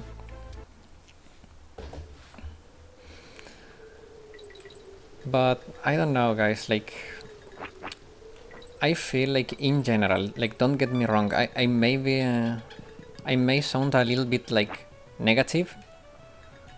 I feel like in general, boss design and like fight design, like, I feel like gameplay wise, Blue Archive is probably best in class. I don't think there is a game that has like a similar mechanic or like a similar gameplay to Blue Archive that does it as well as Blue Archive does. I had a great time with Kurokage thanks to Hanako. Yeah, that's her role, to save you the annoyances. But when she fails the crits, it's... oh boy, chicken miss hard. Oh crap, I didn't pick up the invincibility. I'm gonna have to run. Oh crap. This is going from bad to worse. Looking forward to Great Assault Kurokage. That's gonna be hell. I mean, no, not really. Or maybe... Explosive should be easy. Explosive Kurokage should be freaking easy. But I'm not gonna say too much about it. But if it happens, I think that... I mean, I'm not saying I'm gonna be like a pioneer, but I think I have a really good idea of what I could do in Light Armor Kurokage. And it's a little bit out of the box, in my opinion. But who knows? Maybe I found out something that not many people thought of. Or maybe everyone is thinking of the same and I'm just gassing myself up. I don't know. But Light Armor Kurokage should be stupidly easy. Easier than like Elastic Armor. Like by a mile. And I think Mystic is gonna be hell, as always. You are thinking of Mutsuki? No. Okay. Hear me out. And this is gonna be stupid. But I think you can do Light Armor Kurokage in a similar vein to Gregorius. In a very similar vein to Gregorius, you will be able to do Light Armor Kurokage. I'm not saying that you're going to be using SRT Summer, because that would be stupid. Or maybe not, but it wouldn't be great. But Minori is so strong, so freaking strong. Oh, hello. Half anniversary. In 21st of July, we are gonna know everything about the half anniversary. Like, we were talking about it a little bit earlier, and I feel like they shouldn't have done this stream they did now, and they should have just gone straight, wait to for July and go straight into that. Because now I feel like people is going into the anniversary stream with a vibe of they better do good this time, because this one was a little bit disappointing. What do you think about that, Doji? Actually, Kurokage has freaking massive defense, right? Yeah, not as massive as Vina, no, but fairly high, yeah. I think Kurokage is not as chunky as Vina, no, but should be very chunky. So I think the answer might be Swimsuit Hinata. Hinata. Oh, yeah, for the penetration, you mean. I mean, it makes sense. Ah, crap! I forgot the DK. Isn't Arius a squad next student? Should be. Like after the Valkyrie event, we should get Arius. Otherwise, like the community will not be happy. So here's the thing. I think Minori will trivialize Kurokage because of the explosive effectiveness and her multiplier.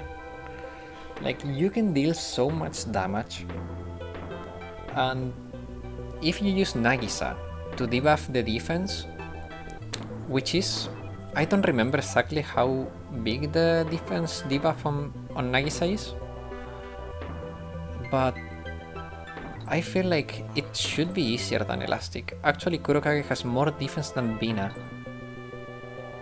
Damn.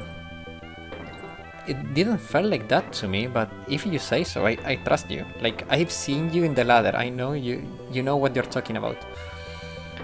So, yeah, damn. Ah, freak. I love this stage. The music is so good.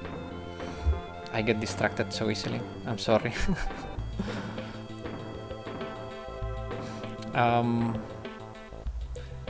Yeah, I checked. Insane Bina has 5k, Kurokage has 6k. Huh, that's interesting. That's really interesting. I did not expect that.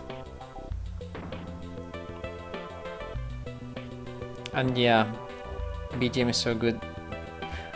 True! Like, this game, the music is so good, guys. Like, I love this game.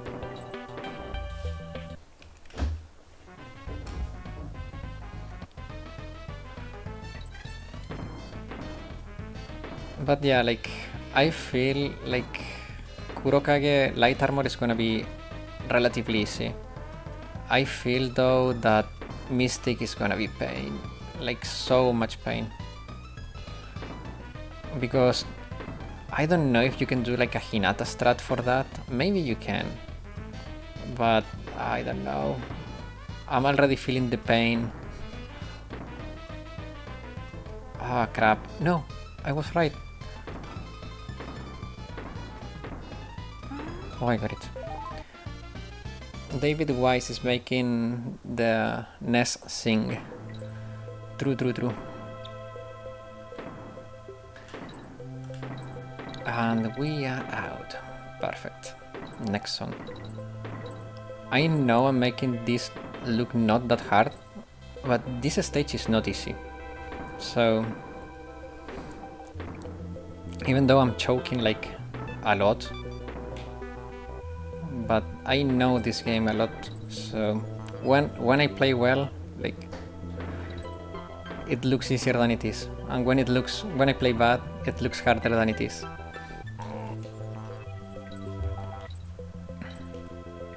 This is one of those games that me and my younger brother, which is not that young, like he's one year younger than me, we replay this game every year.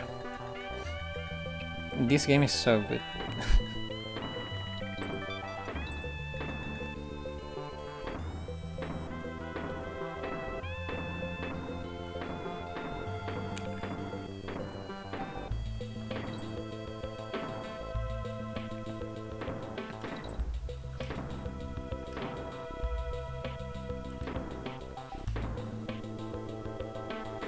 Wait, this labyrinth is something. It's quite something. This is one of those things that you cannot memorize. Or maybe you can, but I cannot. For as many times as I have played this game, I still get lost in here. So what about Heavy Armor, Kurokage, Iori, Momoi, and Nonomi? I was thinking about Nonomi actually, and Iori too. I don't know about Momoi though.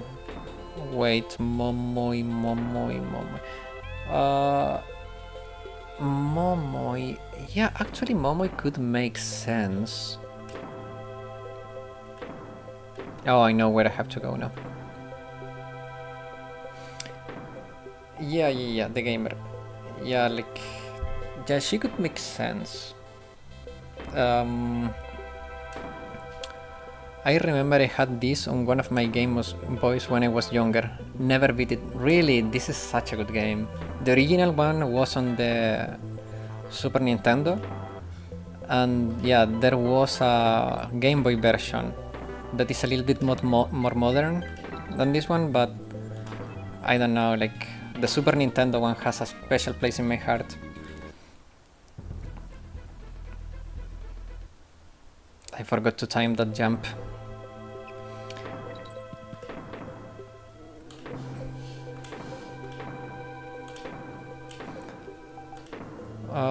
But yeah, like for the explosive, I mean the heavy armor version, yeah, Momoi makes freaking sense.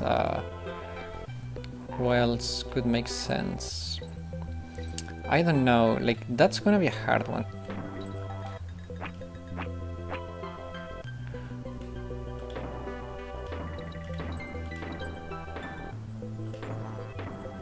It was too difficult for me when I was a kid. Yeah, true.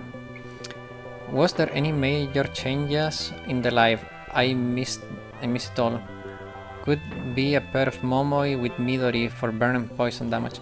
Okay, so when it comes to this game being too difficult for you when you were a kid, absolutely fair. It's not an easy game, especially when you're a kid. When it comes to the live, no.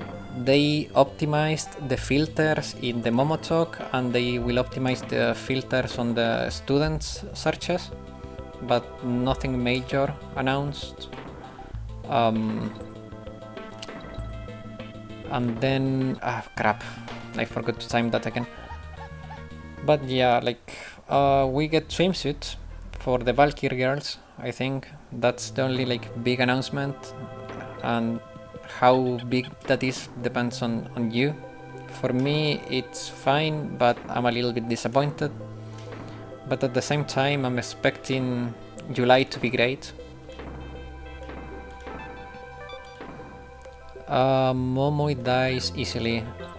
What's her armor type? With the extra healing. No, wait. The raid deals it. Thank you.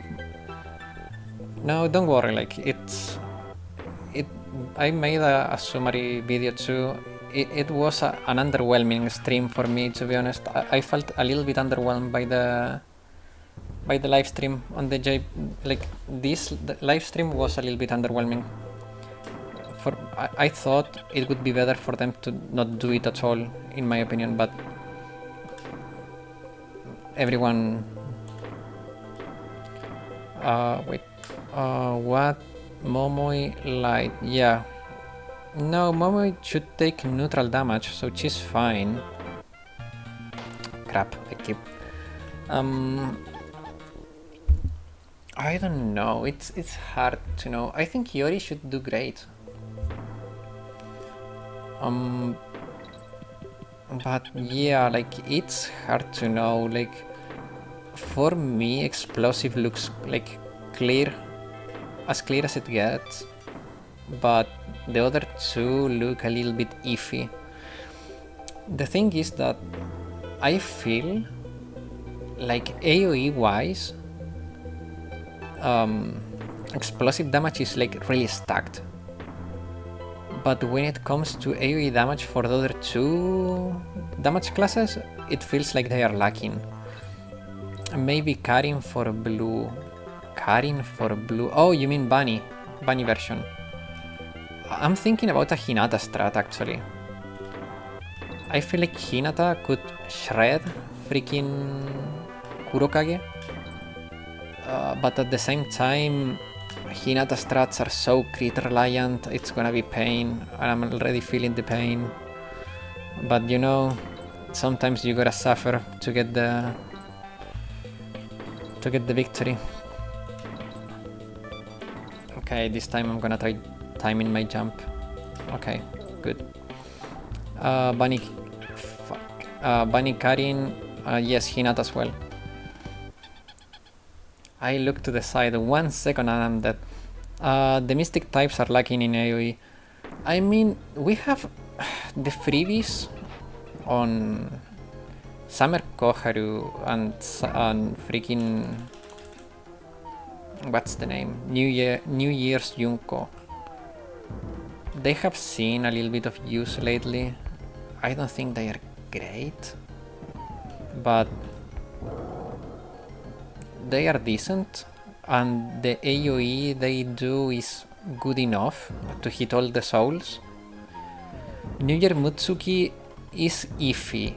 Her arch is iffy. I don't know, like, maybe you can fix it in deployment, but it feels like it could miss. But also I don't remember her armor type. What's the armor type of New Year Mutsuki? Guys, can you remind me what it is? Ah, crap, I'm dead. Oh, I survived. Can't believe it. Oh, he broke my barrel. That bastard. Mystic has actually pretty good AoE selection in AoE and the right type of defense. Haruna, Mutsuki, crap, Koyuki, Junko, Koharu, all heavy. Okay, yeah. So armor wise we are fine. But the big issue is, I don't know, it always felt a little bit low, but I don't know why. Maybe because Aru is really strong. I feel like before Hina, no, Aru was like so good, like hard to compare anyone to Aru. Koyuki damage, RNG though. Koyuki sucks, guys. Like, I hate Koyuki. Not as a character, but gameplay wise, I hate Koyuki. I feel she's so bad. Also, Kurokage fragments are medium, so Koharu, yeah, true. Summer Koharu will destroy Kurokage. That's true, I completely forgot about that. Good eye, good eye.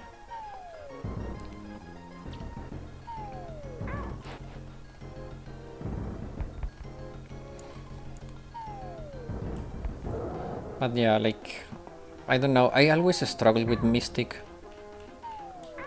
Ah, crap. I always struggle with Mystic, and I don't know, like, Wakamo is probably the most underwhelming anniversary character we have, which is sad because she's great, but her performance pales in comparison to Mika, for example, or Dress Hina. Like, Wakamo got shafted because she was the first anniversary character. Ah, crap. Okay, this time I will beat it. But yeah, like, I wouldn't mind getting another support character like Hoshino. Personally, use Bunny Asuna and Cycling Shiroko as AoE attackers in Mystic. Cycling Shiroko I feel is underrated, she's actually fairly good. Bunny Asuna got a lot better with her Bond gear, so yeah, fair play. Second Bond gear for Wakamo soon. At this point, yeah, like at this rate, yeah, because Wakamo needs help. Like, she's bad in comparison to the other anniversary characters. But yeah, I wouldn't mind getting another support character. Like, I feel like we need more Hoshino style anniversary characters. Cycling Shiroko is also the right type of defense. True. Ah, crap. I missed every jump there. It's really hard because if you don't time your jumps right, you get stunned like that. Okay, and now, perfect. One more hit and I win. Oh, I screwed up. Oh, good. No, no, no, no, no, no! Ah, crap.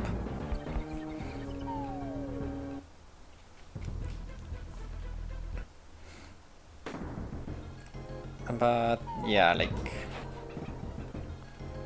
for example, having a Hoshin equivalent for Mystique would be amazing. I like this ain't Dark Souls. You don't roll into attacks. True. I don't have iframes here. Which, by the way, I finished Dark Souls, like actually finished Dark Souls 1. I got to the credits and everything. And started a New Game Plus. And yeah, now that I fully completed the game, my review is I understand why people like the game so much. I used to think it was overrated. Now I think it was for its time what people made it to be. I think it still holds pretty well, but it's clunky as hell sometimes, and that's annoying.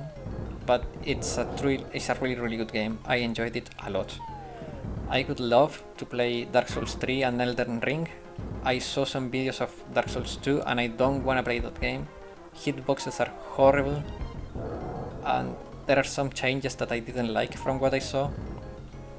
But yeah, like I'm officially into Souls-like games now. Freaking Dark Souls. So good. Oh, I actually made it this time. I killed the boss.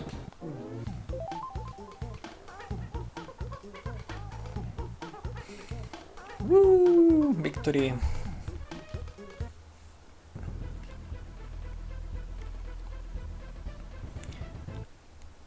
Dark Souls 2 had pretty trouble development.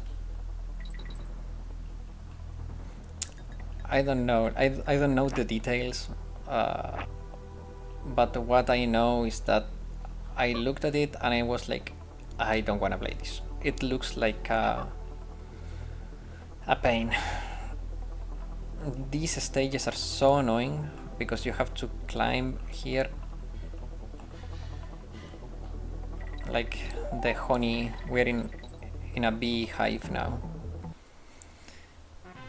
and climbing the honey is so annoying.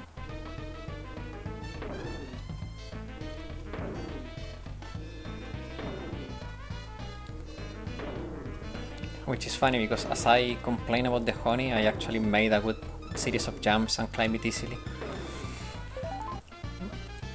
But yeah. Okay guys, we are reaching the end of the stream. I will finish this stage and I will answer all the questions you may have between now and the end of this stage, and then I'll be going. So whatever you wanna ask Blue Archive or gaming in general related, feel free. I may answer a little bit about myself, but nothing that goes into my private life. So Elden Ring stream soon.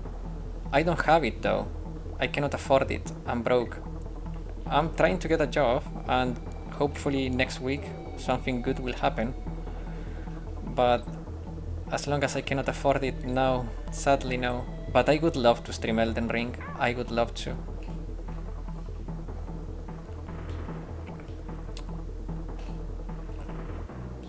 But if I do stream Elden Ring, I would do like a 4-hour stream probably.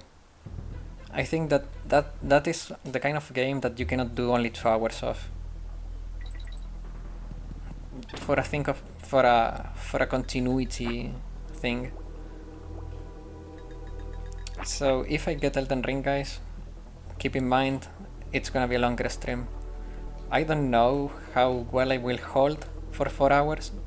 Like 2 hours already feel like a lot to me. I enjoy streaming, don't get me wrong, I enjoy it a lot because we have a really cozy community. But it's tiring for me. I'm not used to talk this much. I'm not used to be like trying to engage people for 2 hours. It's hard. Like my social circles, even in real life, are very small. I don't enjoy having tons of friends. I prefer to have like a small group of friends, but very, very tight. Hi there, it's okay to skip all the upcoming banners and wait for the Fez and Dress Hina. Yeah, yeah, like if you can afford to get Hare, I would get Hare, but otherwise you can skip everything else, I think. Also, like after Hare, we are starting with the dress banners, so yeah, it's like there is not much to skip, to be honest. Hello, Derek. Welcome to the stream. Uh, Sadly, I'm finishing the stream soonish, so if you have any questions of any kind, feel free to ask. But yeah, like the stream should finish in the next few minutes. Kind of funny. We are going from bunnies to Hare. 5 run. Yeah, true. Hare is a bunny. She's actually, well, she's a hare if you want, which is a bigger bunny, but true.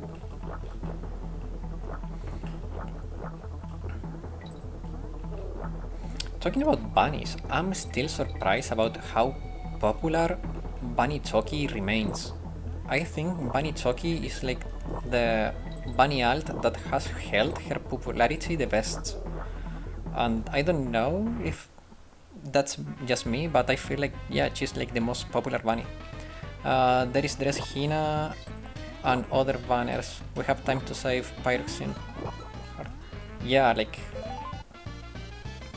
yeah, I love her so much. Yeah, like Toki, like Toki itself, she's a great character. I think she's so funny because she's like super smart and super stupid at the same time. You don't know how dumb or smart Toki really is. I love that like ambiguity about her. She looks so good in her bunny outfit. True, true, true, true. She wears it the best, to be honest. I feel it's not even close. But that may be me. Her Momotox and the latest Deca. Wait, freaking chat is. And the latest Deca show how much of a dork she is. True, true, true, true. Okay, so we are going to use the saving feature of this game for the first time.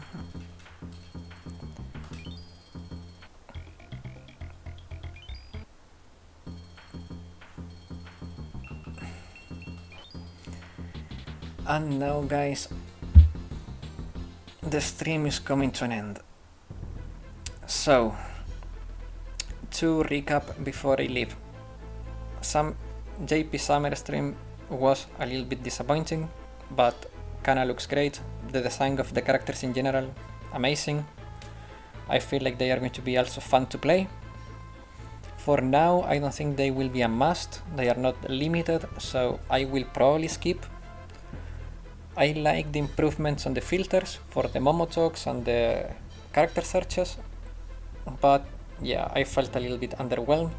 But now my hopes for the 21st of July are very high, and I hope everything is amazing and the first banner is amazing. But yeah, that's how I feel about that. And yeah, thanks everyone for watching the stream. I hope everyone had fun and everyone enjoyed this old game from my childhood. Unless YouTube destroys those links. What links? Wait. Oh, the links you said you were going to send. Yeah, YouTube destroyed them. I never saw them. Well, guys, bye bye. Thank you and have a good night.